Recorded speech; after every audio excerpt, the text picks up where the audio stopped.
Hello everyone, स्वागत है आप सभी का आपके अपने इस YouTube channel struggle for education 563 में। प्यारे दोस्तों, आज के अपने इस वीडियो में हम रीजनिंग के टॉप 10 मोस्ट इम्पोर्टेंट और बार बार पूछे जाने वाले सवालों को सॉल्व करने वाले हैं। और आज की क्लास जो है टारगेट है एनटीपीसी 2025 जो एग्जाम आपका चल रहा है ग्रेजुएट लेवल का। तो यदि आप एनटीपीसी की तैयारी कर रहे हैं, आपका पेपर जो है कल है परसों है, जिस भी दिन होगा, ये अति संभावित प्रश्न है कि अब इन प्रश्नों के आने के बहुत ज़्यादा चांस हैं। और एनटीपीसी के अलावा आप किसी भी एग्ज़ाम की तैयारी कर रहे होंगे तो यह आपके 10 टाइप के सवालों को सॉल्व करेंगे और इतने टाइप का पूरा चैप्टर आज आपका कंप्लीट होता हुआ चलेगा। तो बस आप वीडियो को बहुत ही ध्यानपूर्वक देखते हुए चलिएगा। तो चलिए चलते हैं पहले क्वेश्चन पर। जैसे हमारे सामने ये पहला क्वेश्चन दिया गया है कि 5:10 प्रोपोर्शन 9 रेशियो क्वेश्चन मार्क दिया है। तो ये क्वेश्चन है नंबर एनालॉजी का। तो नंबर एनालॉजी के प्रश्नों को कैसे सॉल्व करते हैं, एकदम बेहतरीन तरीका बताएंगे, आप ध्यान से समझिएगा। देखिए, तो 5 से हम 10 कैसे बना सकते हैं? तो कई तरीके हो सकते हैं सर। 5 से हम क्या कर सकते हैं, 5 में अगर हम 5 जोड़ देंगे तो 10 हो जाएगा। तो जो इसके साथ आप अप्लाई करोगे वही इसके साथ अप्लाई करोगे। तो 9 में भी आप क्या करोगे, 5 को जोड़ोगे तो 9 5 कितना हो जाएगा, 14 हो जाएगा। पर 14 हमारा ऑप्शन में नहीं दिया गया है। कुछ लोगों के मन में ये विचार आ सकता है कि सर 5 को हम 2 से गुणा कर दें तो 5 दूनी कितना हो जाएगा, 10 हो जाएगा। तो 9 को भी हमें करना है 2 से गुणा, तो 9 दूनी कितना हो जाएगा, 18 हो जाएगा। पर 18 भी ऑप्शन में नहीं दिया गया है। अब यहीं पर बहुत सारे बच्चे इस प्रश्न को छोड़कर स्किप कर देंगे कि सर हमसे ये बनता ही ना, हमें ना बनाना ऐसा प्रश्न। लेकिन आप हमसे सीख रहे हो तो बेहतरीन तरीके से बताएंगे, आपका ऐसा प्रश्न कभी भी गलत नहीं होगा। देखो, ये हम आपको ले आए हैं आप लोगों के लिए, नंबर एनालॉजी की प्रॉपर्टी है, इसको आप स्क्रीनशॉट ले लीजिएगा।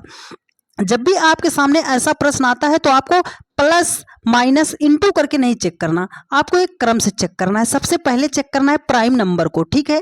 अभाज्य संख्या चेक करना है। तो सर 5 तो अभाज्य संख्या था, 10 हमारा अभाज्य संख्या नहीं था, 9 अभाज्य संख्या नहीं था। तो प्राइम नंबर का कॉन्सेप्ट समाप्त हो गया। तो दूसरे नंबर पे हम कहाँ जाएंगे सर, स्क्वायर पे जाएंगे, ठीक है। कहाँ जाएंगे, स्क्वायर पे जाएंगे।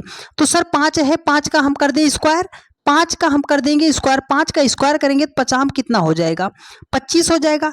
अब हमारे कुछ भाई परेशान हो जाएंगे, सर 25 तो 10 से बहुत ज़्यादा बड़ा हो गया, तो 25 से हम 10 कैसे ला सकते हैं? तो देखो ना, रीजनिंग पढ़ रहे हो, लॉजिकल रीजनिंग पढ़ रहे हो तो थोड़ा लॉजिक अपना लगाओ। 2 और 5 दोनों अंकों को अगर आपस में मल्टीप्लाई कर देंगे तो 5 दूना कितना हो जाएगा, 10 हो जाएगा। सर 10 ही तो उसने लिखा है, तो सेम वही लॉजिक 9 के साथ अप्लाई करो। 9 का करोगे आप स्क्वायर, 9 का स्क्वायर करोगे तो 9 नाम कितना हो जाएगा, 81। आपने क्या किया था, दोनों अंकों को मल्टीप्लाई, तो यहाँ पर भी दोनों अंकों को मल्टीप्लाई कर दो। 8 को 1 में मल्टीप्लाई करोगे तो 8 एकम कितना हो जाएगा, 8 हो जाएगा। 8 ऑप्शन में है, आप बोलोगे हाँ सर ऑप्शन सी में दिया गया है, तो दिया गया है तो यही आपका राइट आंसर हो जाएगा। उम्मीद करते हैं आपको इतनी बातें बहुत बेहतरीन तरीके से समझ में आई होंगी। देखो, अब आपको प्रॉपर्टी थोड़ा सा बता देते हैं। देखो, सबसे पहले प्राइम नंबर चेक करना, स्क्वायर चेक करना, ना आए तो क्यूब चेक करना, ठीक है। उसके बाद डिवाइड चेक करना है, मल्टीप्लाई चेक करना है, एडिशन चेक करना है, सब्ट्रैक्शन चेक करना है। अगर देखो यहाँ पे अभी प्लस करके आप लाए थे ना, 5 जोड़ा आपका 10 हो गया। इसी में अगर यहाँ पे ऑप्शन में 14 भी दिया होता तो हम क्या करते, तो आपकी ये प्रॉपर्टी आपकी डिसाइड करती कि कौन सा ऑप्शन सही होगा, ठीक है। चलिए तो चलते हैं नेक्स्ट क्वेश्चन पर। बस वीडियो को आप बहुत ही गहनता के साथ देखिएगा, कॉपी और कलम के साथ देखिएगा, क्योंकि आप फिल्म नहीं देख रहे हो कि खटिए पर लेटे रहो, बैठे रहो और सामने वीडियो हमारी चलती रहे, है ना। तो मूवी थोड़ी चल रही है, आपका हाथ भी चलना चाहिए, ठीक है। देखिए, कह रहा है कि एक विशिष्ट कूट भाषा में 10 को बोल रहा है, 10 को 33 के रूप में लिखा गया है और पैम को 28 के रूप में लिखा गया है। तो उस कूट भाषा में बग के लिए कूट क्या होगा? तो बग के लिए कूट क्या होगा? जब भी हमारे सामने ऐसा प्रश्न आएगा तो कोडिंग डिकोडिंग का सवाल जब भी आएगा तो हमें इन लेटरों का प्लेस वैल्यू पता होना चाहिए। तो चलिए लिखते हैं। अब देखो यहाँ पर क्या है, टी है, टी का कितना होता है प्लेस वैल्यू, 20 होता है। ए है, ए का कितना होता है, 1 होता है। यन है, यन का कितना होता है सर, 14 होता है। तो देखो 20 1 14 से हमें बनाना है 33। तो कैसे बनाएंगे, तो सर हम पहले एक बार जोड़कर चेक करते हैं, ठीक है। जोड़कर चेक करते हैं तो देखो 14 1 15, 15 में 20 जोड़ोगे आपका कितना आ जाएगा, 35 आ जाएगा। सर उसने तो 33 लिखा है, ठीक है, चलो इसके साथ अप्लाई करो, फिर आगे लॉजिक समझते हैं। पी का कितना होता है? पी का होता है 16 होता है। ए का कितना होता है? 1 होता है। यम का कितना होता है? 13 होता है। 16 1 17 है ना, 17 3 20 10 कितना हो जाएगा? 30 हो जाएगा। सर उसने 28 लिखा है। देखो इन सभी को जोड़ने पर 35 आ रहा था, उसने 33 लिखा है, तो 35 से 33 हम कैसे बना सकते हैं? सर -2 कर देंगे। अगर 35 में से 2 माइनस कर देंगे तो 33 हो जाएगा। सर 30 यहाँ पर आ रहा है इन सबको जोड़ने पर, उसने क्या लिखा है? 28, तो 30 से 28 कैसे बना सकते हैं? सर -2 कर देंगे। तो लॉजिक हमें मिल गया है कि इनका हम प्लेस वैल्यू लिखेंगे, सबको जोड़ेंगे और लास्ट में 2 माइनस कर देंगे। तो चलो बी का कितना होता है? आप कहोगे सर 2 होता है। यू का कितना होता है? 21 होता है। जी का कितना होता है? 7 होता है। सबको हमें करना है ऐड, तो 21 2 23, 23 7 कितना हो जाएगा? 30 हो जाएगा। सबसे हमने 2 माइनस किया था, तो यहाँ पर भी 2 माइनस कर देंगे। तो जब हम 30 में से 2 को माइनस कर देते हैं तो हमारा हो जाएगा 28 हो जाएगा, 28 हो जाएगा, और ऑप्शन 4 आपका क्या हो जाएगा? राइट आंसर हो जाएगा। उम्मीद करते हैं प्यारे दोस्त बहुत ही बेहतरीन तरीके से आपने सारी बातों को सीखा होगा, ठीक है। इसी तरीके से आपके एग्जाम में भर भर के प्रश्न आ रहे हैं, तो बस आप वीडियो को पूरा देख लीजिएगा, आपसे एक भी प्रश्न गलत नहीं होगा और बेहतरीन तरीके से सॉल्व करना आप सीखोगे। देखिए ये क्वेश्चन है, कह रहा है कि 7 लोग A B C D E F G और एफ और जी उत्तर की ओर मुख करके एक सीधी पंक्ति में बैठे हैं। ए और जी के बीच केवल 3 व्यक्ति बैठे हैं। ए के बाईं ओर केवल 2 व्यक्ति बैठे हैं। एफ जी का निकटतम पड़ोसी नहीं है। एफ ई के दाएं से दूसरे स्थान पर बैठा है। सी बी के ठीक दाएं बैठा है। पंक्ति के अंतिम छोर पर कौन बैठा है? ये क्वेश्चन है सिटिंग अरेंजमेंट का। सिटिंग अरेंजमेंट का क्वेश्चन है, ये आसान बहुत होता है, आसान बहुत होगा, बस ये टाइम टेकन होगा, टाइम ज़्यादा आपका इतना बड़ा क्वेश्चन देकर टाइम ये खराब करने के लिए दिया जाता है। ऐसा बेहतरीन तरीका बताऊंगा कि आपका प्रश्न गलत नहीं होगा और जल्दी से जल्दी आप इसको सॉल्व कर ले जाओगे, लेकिन बातों को आपको ध्यान से समझना पड़ेगा डियर फ्रेंड, ठीक है। देखिए ये देखो, इसमें एक वर्ड है कि उत्तर की ओर मुख करके बैठे हैं और एक सीधी पंक्ति में बैठे हैं। तो जब भी आपके सामने अब दोबारा ऐसा प्रश्न आए तो आपको क्या करना, जब भी आपके सामने आए एक फिगर पे आपको काम नहीं करना, एक लाइन बना के आपको काम नहीं करना, 2 3 4 लाइन आप इस तरह ड्रा कर लीजिएगा जब एग्जाम हॉल में आप क्वेश्चन को सॉल्व करते रहिएगा, ठीक है। तो चलो हम बना लेते हैं। ऐसे बना लिए, कितने लोग हैं? 7 लोग हैं, तो हमने बना लिया 1 2 3 4 5 6 7, ठीक है। आगे ड्रा कर लो, 1 2 3 4 5 6 7, आगे ड्रा कर लो फिर से, ठीक है। 1 2 3 4 5 6 7, ये आगे आप खींच ले रहे हो। अभी बताएंगे इसका फायदा क्या है। देखो इसने कहा है कि उत्तर की ओर, इन सभी का मुंह जो है उत्तर की ओर है, तो जब उत्तर की ओर मुख है मतलब जिधर आप देख रहे हो उधर ये भी देख रहे हैं, तो आपका दाहिना जो होगा इनका दाहिना होगा, आपका बायां इनका बायां होगा। इतनी बात आपको पता होनी चाहिए। अब चलो इनको बैठाते हैं। देखो कह रहा है कि ए और जी के बीच केवल 3 व्यक्ति बैठे हैं, तो ए और जी के बीच जो है 3 व्यक्ति बैठे हैं। तो मान लिया हमने ए यहाँ पे बैठा है, तो जी कहाँ पे बैठाएंगे? 1 2 3 व्यक्ति हैं ए और जी के बीच, ठीक है, यहाँ हो गए। अगर हमने मान लिया कि ए जो है हमारा, ए यहाँ पे बैठा रहा होगा, तो जी कहाँ होगा? 1 2 3, जी हमारा यहाँ होगा, ठीक है। अब सर अगर तीसरे स्थान पर ए हमारा रहा होगा तो जी तो हमारा सबसे लास्ट में चला जाएगा, ठीक है। अब ये फायदा इससे क्या हुआ कि हमें ये पता चल गया कि कैसे बैठाना। अब देखो कह रहा है कि ए के बाईं ओर केवल 2 व्यक्ति बैठे हैं। ए के बाईं ओर केवल 2 व्यक्ति बैठे हैं, तो ए के बाईं ओर केवल 2 व्यक्ति, यहाँ पर तो ए के बाईं ओर कोई नहीं, तो ये फिगर हमारा नहीं बनेगा। ए के बाईं ओर 2 व्यक्ति बैठे हैं, तो सर यहाँ पर तो एक ही व्यक्ति था, तो ये फिगर भी हमारा नहीं बनेगा। तो अब यहाँ पे देखो ए के बाईं ओर कितने व्यक्ति बैठे हैं? 2 व्यक्ति, तो बाईं ओर 2 ही व्यक्ति तो बैठे हैं। देखिए कह रहा है कि एफ जी का निकटतम पड़ोसी नहीं है। ये जो एफ है ना वो जी के निकटतम पड़ोसी नहीं है, मतलब एफ जो है यहाँ नहीं बैठ सकता, तो एफ को हम और कहीं बैठा देंगे, लेकिन उससे आगे चलते हैं। देखो कह रहा है कि एफ जो है ई के दाएं दूसरे स्थान पर बैठा है। एफ जो है ई के दाएं ओर, तो यहाँ पे बैठ नहीं सकता है ना, दाएं ओर दूसरे स्थान पर है। अब यहाँ पे नहीं सेट हो रहा है तो यहाँ पे बैठा रहे। देखो ई एफ जो है ई के दाईं ओर, तो हमने ई को यहाँ पे बैठा दिया। ई के दाईं ओर दूसरे स्थान पर कौन है, एफ है, तो पहला स्थान दूसरा स्थान यहाँ हो गया। ठीक है, अब देखो सी जो है बी के ठीक दाएं बैठा है। ये सी जो है ना ये बी के ठीक दाएं बैठा है, तो यहाँ पर तो बैठ नहीं सकता क्योंकि एक ही व्यक्ति है, यहाँ पर दो जगह है। ये जो सी है वो बी के ठीक दाएं बैठा है, तो दाया इधर होगा क्योंकि आपके ही समकक्ष है। तो देखो सी जो है बी के ठीक दाईं ओर बैठा है, कंडीशन हमारा फुलफिल हो गया। अब ये पूछ रहा है कि पंक्ति के अंतिम छोर पर कौन बैठा है, मतलब यहाँ पर कौन बैठा है। तो इसमें कितने लोग थे, A B C D E F G. देखो ए हो गया, बी हो गया, सी हो गया, डी मिस हो रहा है ना, हमारा कौन सा मिस हो रहा है, डी मिस हो रहा है। डी ऑप्शन थर्ड में है और यही आपका राइट आंसर हो जाएगा। आप जाइएगा चैप्टर का सवाल उठाइएगा, कोई सा भी सवाल आप बनाइएगा, लेकिन 2-3 फिगर आप एक्स्ट्रा बना लीजिएगा, आपको ही उससे फायदा होगा। क्वेश्चन गलत होने के चांसेस कम रहेंगे और आपका टाइम भी मैनेज हो जाएगा। ठीक है, चलिए नेक्स्ट क्वेश्चन पर चलते हैं। ये क्वेश्चन है कैलेंडर का। कैलेंडर का क्वेश्चन जब भी आता है तो मैक्सिमम बच्चों के मन में ब्लेंडर ही ब्लेंडर चलता है कि सर हमें कोड नहीं याद होता है ना। तो चलो देखो अभी हम बताते हैं। देखिए कह रहा है कि एक विशिष्ट वर्ष में 12 अगस्त को सोमवार था, तो उसी वर्ष 26 सितंबर को कौन सा दिन होगा। अगर 12 अगस्त को सोमवार था तो उसी वर्ष 26 सितंबर को कौन सा दिन होगा। तो देखो इसको जब भी आपके सामने अब ऐसा कभी भी प्रश्न आएगा तो आप इस डेट को नोट कीजिए। कितना लिखा है उसने, 12 अगस्त, तो हमने यहाँ पे बना लिया 12। कौन सा महीने की बात कर रहा है, अगस्त की बात कर रहा है, हमने अगस्त को लिख लिया। ठीक है, अगला कह रहा है कि 26 सितंबर, तो हमने लिख लिया 26 सितंबर, हमने लिख लिया कि ये सितंबर है। ठीक है, 26 सितंबर है। ये देखो उसी वर्ष, इसने कहा है किसी विशिष्ट वर्ष में इतना है, उसी वर्ष, एक शब्द यहां से हमें पता चल गया कि उसी वर्ष। अगर ये 2010 रहा होगा तो ये भी 2010 है, ये 2012 रहा होगा तो ये भी 2012 है। तो अब आपको एक बात बताओ, अगर हम आपसे कहें कि 12 से आप 26 पे जाना पड़े आपको, तो 12 में कितना जोड़ोगे कि आप 26 हो जाए। आप बोलोगे सर 14 जोड़ेंगे तब हमारा 26 होगा। अब अगस्त का कोड कितना होता है, तो अगस्त महीने का कोड आपका 2 होता है। मई जून अगस्त 142 होता है, 2 होता है। ठीक है, सितंबर का कोड कितना होता है, 5 होता है। अब वही लॉजिक अगर हम आपसे कहें कि 2 से आप 5 पे चले जाओ, तो 2 से आपको 5 जाने के लिए क्या करना पड़ेगा, +3 जोड़ना पड़ेगा। तो वो +3 हमने यहाँ पर लिख दिया।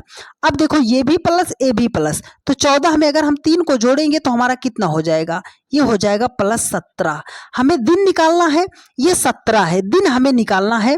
तो हम कैसे निकालेंगे सर, 17 आ गया है, एक सप्ताह में 7 दिन होते हैं, तो इसको हमने 7 से डिवाइड कर दिया, तो 7 दूनी कितना हो जाएगा, 14 हो जाएगा। रिमाइंडर शेषफल आपका कितना आ जाएगा, 3 आ जाएगा। सर इन दोनों को जब हमने जोड़ा तो यहाँ पर प्लस आया, अगर प्लस आएगा तो जो डेट दिन यहाँ पे दिया है, जो दिन यहाँ पर दिया है उसमें ये शेषफल आप जोड़ देना। अगर ये माइनस आएगा तो इस दिन से आप ये माइनस कर देना। तो देखो सोमवार है, सोमवार में हमें 3 दिन जोड़ना है, तो मतलब मंगलवार, बुधवार, बृहस्पतिवार, कौन सा दिन होगा, बृहस्पतिवार हो जाएगा। 26 सितंबर को कौन सा दिन होगा, बृहस्पतिवार हो जाएगा। सर बृहस्पतिवार तो ऑप्शन में नहीं दिया गया है, तो देखो ना भाई, बृहस्पतिवार को ही गुरुवार बोलते हैं और ऑप्शन थर्ड ही आपका क्या हो जाएगा, राइट आंसर हो जाएगा। अब बहुत सारे हमारे भाई ये कमेंट कर सकते हैं कि सर हमें कैलेंडर का कोड याद नहीं होता है। इतना बेहतरीन तरीका आपको हम बताए हैं प्यारे दोस्त कि आप जिंदगी भर याद रखोगे और एक प्रश्न आपका गलत नहीं होगा। महज 2 से 3 सेकंड में सवालों को सॉल्व करना आपको सिखा दिए हैं। ठीक है, उस वीडियो को हम आपको लिंक देंगे, आप यहां से आप देख लीजिएगा। अगर दोबारा आपको कैलेंडर कभी पढ़ने की जरूरत पड़े तो आप बता दीजिएगा कि सर हमें समझ नहीं आया। ठीक है, चलिए उसका लिंक नीचे देंगे, इस वीडियो के बाद आप ध्यान से उसको जरूर देख लीजिएगा। ठीक है, और यदि आपने अभी तक भी चैनल को सब्सक्राइब नहीं किया है तो चैनल को सब्सक्राइब कर लीजिए। वीडियो को लाइक नहीं किया है तो लाइक करके अपने अन्य सभी दोस्तों के पास शेयर कर दीजिए जिनको भी रीजनिंग समझ में नहीं आती है। एक बढ़िया क्वेश्चन आपकी स्क्रीन पर क्वेश्चन है लेटर एनालॉजी का, कैसे सॉल्व करना है बेहतरीन तरीका बताएंगे। देखिए बोल रहा है कि पेन को उसने लिखा है 755, पेन को लिखा है 755, तो हम फॉग को क्या लिख सकते हैं, हैं। तो वही बात सर, जब भी लेटर आएगा इनका हमें प्लेस वैल्यू पता होना चाहिए। बहुत लोग बोलेंगे कि सर हमें प्लेस वैल्यू नहीं याद होता। कमेंट कीजिएगा, आपके लिए कल एक वीडियो स्पेशल बना दी जाएगी कि आप कोड याद कैसे कर सकते हो। इतना बेहतरीन तरीका बताएंगे कि जिंदगी भर आपका कोड कभी भूलेगा ही नहीं। ठीक है, आप कमेंट करके बता दीजिएगा कि हमें सर कोड याद करा दीजिए। देखिए पेन को लिखा है 755, तो कोड का हम प्लेस वैल्यू पहले लिखते हैं। यहाँ पर क्या है पी, पी को हम क्या लिख सकते हैं सर 16 लिखेंगे। ई का कितना होगा 5 होगा, एन का कितना होगा 14 होगा। उसने इसको लिखा कितना है सर 755 लिखा है। ठीक है, 755 लिखा है। तो देखो 16, अगर हम 16, 5 और 14 को जोड़ भी लेंगे तब भी हमारा 755 नहीं आएगा। अगर इनको हम मल्टीप्लाई भी कर लेंगे तब भी हमारा 755 नहीं आएगा।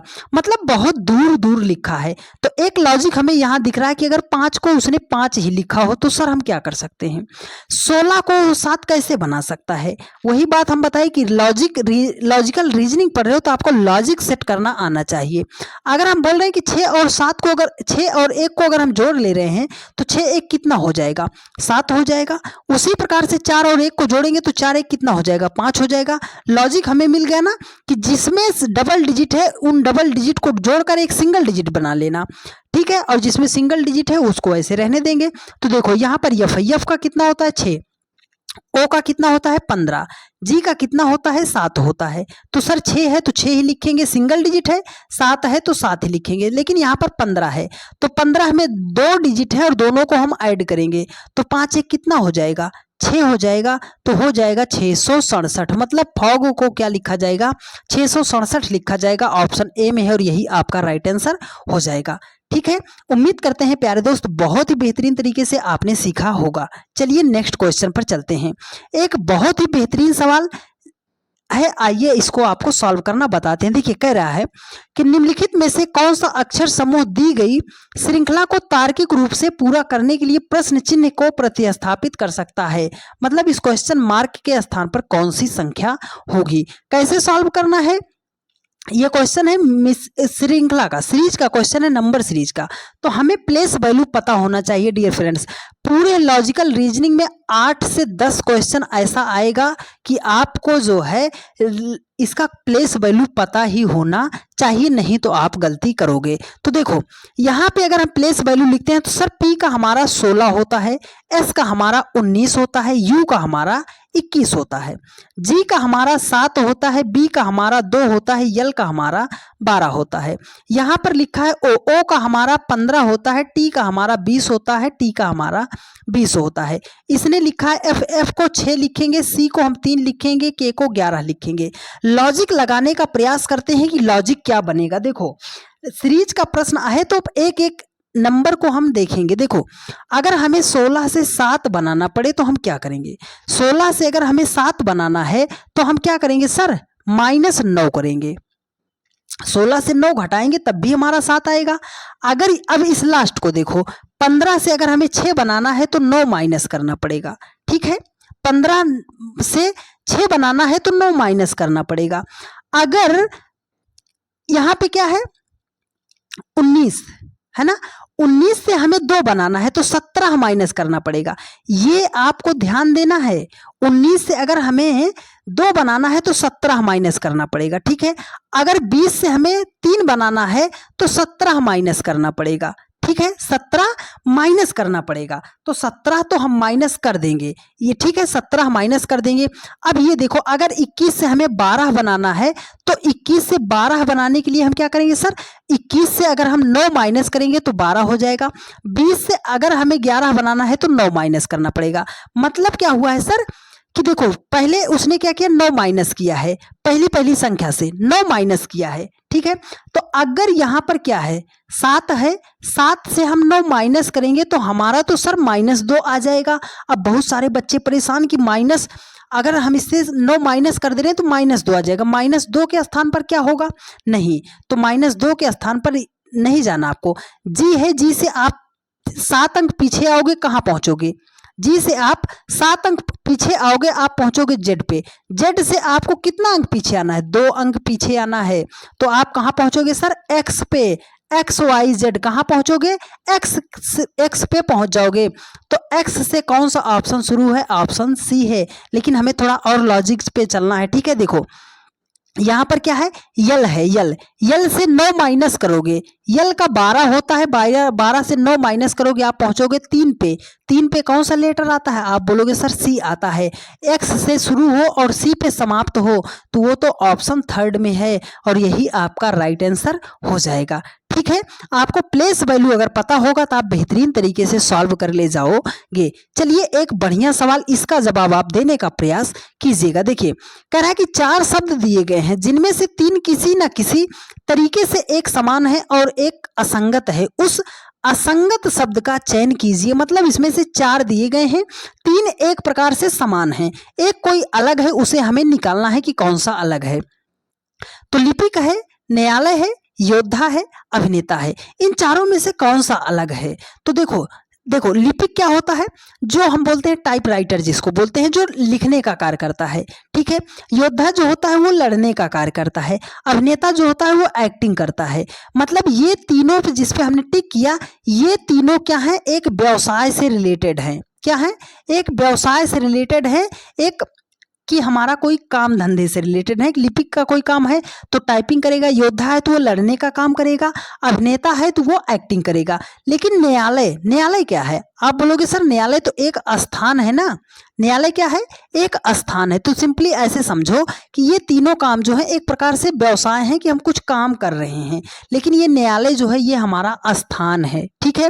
तो अलग कौन सा हुआ, आप बोलोगे सर ऑप्शन सेकंड ही तो हमारा अलग है, तो यही आपका राइट आंसर भी हो जाएगा। चलिए अगला क्वेश्चन है, ये क्वेश्चन है बहुत ही लाजवाब प्रश्न है, सिंपल सा प्रश्न है, लेकिन इसी सिंपल से प्रश्न के माध्यम से आपको हम जो ब्लड रिलेशन है उसको समझाने का प्रयास करेंगे। देखिए निर्देश दिया है कि ए बी का पिता है लेकिन बी उसका बेटा नहीं है, डी ए की पत्नी है, सी डी का बेटा है, डी बी से किस प्रकार संबंधित है। बहुत ही सिंपल प्रश्न है लेकिन कुछ बातें आपको हम बता देंगे।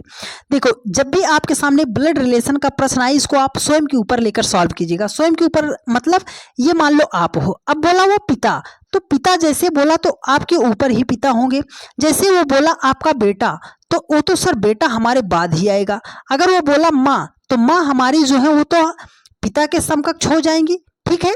अगर आपके सामने फीमेल को लिखना पड़ेगा तो फीमेल को एफ माइनस, फीमेल को माइनस से दर्शा देंगे, मेल को हम दर्शा देंगे प्लस से। अगर उसमें कहीं विवाहित युग्म आएगा तो इसको इस डबल बॉन्ड से दर्शाएंगे अपनी सुविधा के लिए। इतनी बात आपको ध्यान में रखते हुए चलना है, ठीक है।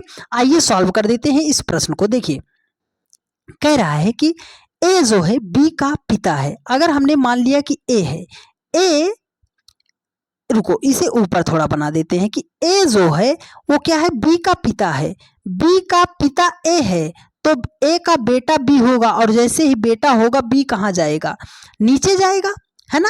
लेकिन ए जो है बी का पिता है, तो ए जो है बी का पिता है, लेकिन देखो कह रहा है कि बी उसका बेटा नहीं है। ये बेटा नहीं है तो बेटा नहीं है तो क्या होगा, एक माँ बाप के 2 ही संतान होते हैं। सिंपली मान लो कि या तो बेटा होगा या तो बेटी होगा, है ना, या तो बेटा होगा या तो बेटी होगा या थर्ड जेंडर होगा। लेकिन जब बेटा नहीं है तो हम उसको मान ले रहे हैं कि वो बेटी है, ठीक है, बेटी है। अब देखो कह रहा है कि डी ए की पत्नी है, डी ए की पत्नी है, ए यहाँ पर है, ए की पत्नी है तो हमने बताया डबल बॉन्ड बना लेना। डी जो है ए की पत्नी है तो हमने इसको माइनस से दर्शा दिया। कह रहा है कि सी डी का बेटा है, डी का बेटा सी है तो जैसे ही बेटे का बात आया वो नीचे चला गया। सी जो है डी का बेटा है, बोल रहा है कि डी बी से किस प्रकार संबंधित है। ये जो डी है वो बी से किस प्रकार संबंधित है, तो डी जो है बी का क्या लगेगी या लगेगा। तो सर ये तो इसकी अगर पत्नी है, ये इसका पिता है, ये इसकी पत्नी है, तो बी का जो है डी जो है बी का क्या लगेगी, आप बोलोगे सर माँ लगेगी। क्या लगेगी, माँ लगेगी। इसको आप प्लस माइनस कर लेने, हमें जेंडर यहाँ पे कंफर्म नहीं है, ठीक है। हाँ, तो क्या लगेगी, माँ। माँ ऑप्शन थर्ड में है और यही आपका राइट आंसर हो जाएगा, ठीक है। चलिए नेक्स्ट क्वेश्चन पर चलते हैं। एक बढ़िया सवाल, इसका प्रश्न, कथन निष्कर्ष का प्रश्न जब भी आता है सैलोलिज्म न्याय निगमन का, तो बहुत सारे बच्चे इसको सॉल्व करने से घबराते हैं या तो गलत कर देते हैं। लेकिन आज के बाद आपका प्रश्न गलत नहीं होगा, ध्यान से समझिएगा, बेसिक भी बताएंगे आपको बढ़िया तरीके से। देखिए कह रहा है, जब भी आपके सामने ऐसा प्रश्न आए तो मेरी एक बात आप ध्यान से समझिएगा। देखो थोड़ा सा बना देते हैं, ये जो अंदर है, मान लो हमने इसका नाम ए लिख दिया, हम कह रहे हैं कि ये वाला जो है क्या इस बाहर वाले में पूरा है, इसका हमने नाम लिख दिया बी।